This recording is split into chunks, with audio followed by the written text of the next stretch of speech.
గ్రామంలో మనం చేసే పనులు గుర్తించి వాళ్ళు ఎన్నో పనులు వదులుకొని ఈ ఫోటో ద్వారా చూసి వాళ్ళు ఎన్నో పనులు వదులుకొని కలిసి మన గ్రామానికి మన పనుల గురించి మనం చేసే పనుల గురించి సందర్శించి మనతో చర్చించడానికి ఈరోజు వచ్చినందుకు మనకి చాలా సంతోషంగా ఉంది.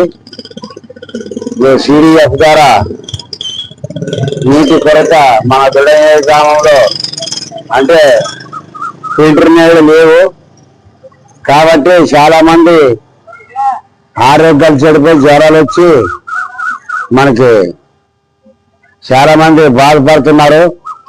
4-5 సార్లు కలెక్టర్ గారికి కూడా మనము విన్నవించుకున్నాము.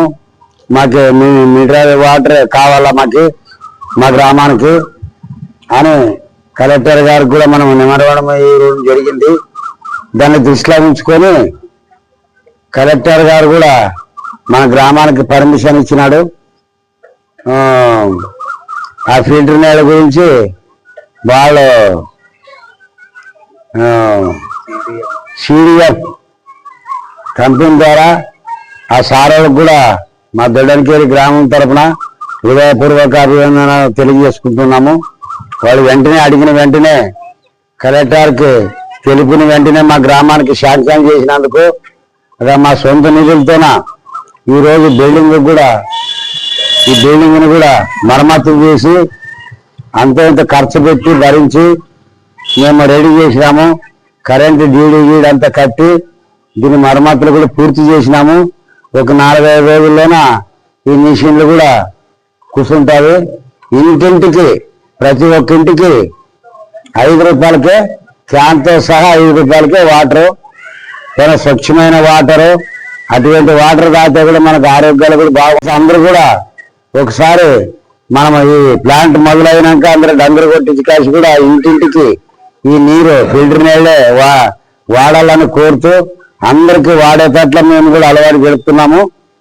అదేవిధంగా ఇది ఎన్ఆర్జిఎస్ కింద 2 నీటి తొట్టిలు శాంక్షన్ అయినవి. ఒకటి అడవిలో చాలా జీవాలకు కానీ పశువులకు కానీ నీళ్లు లేవు. అక్కడ అడవిలో ఒకటి, ఇక్కడ ఊర్లో ఒకటి కూడా అదే నిర్మించడం జరిగింది.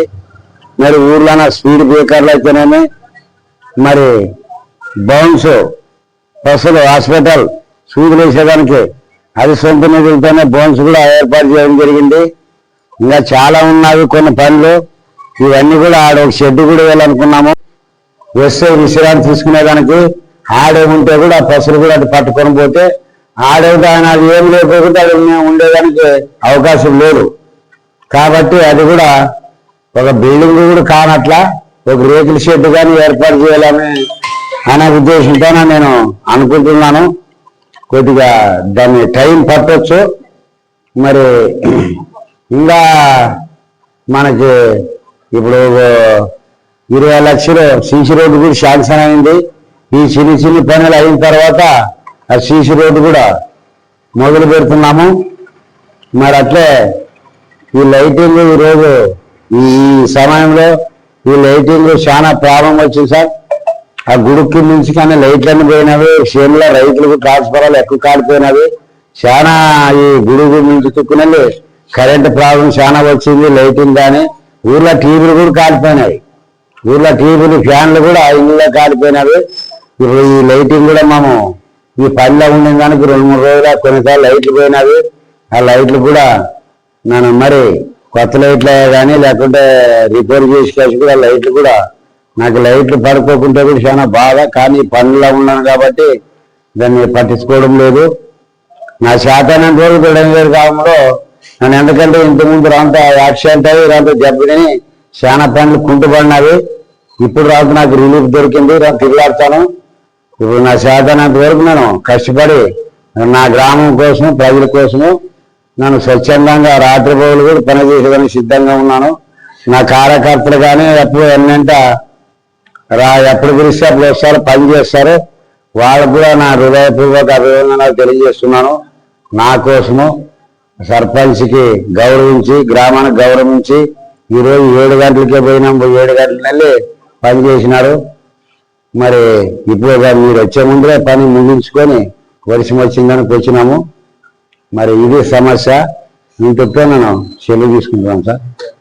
నా పేరు కె శివప్ప, బెడంకేరి, మాజీ ఎంపీటీసీ, రాష్ట్ర బీసీసీఎల్ సెక్రటరీ.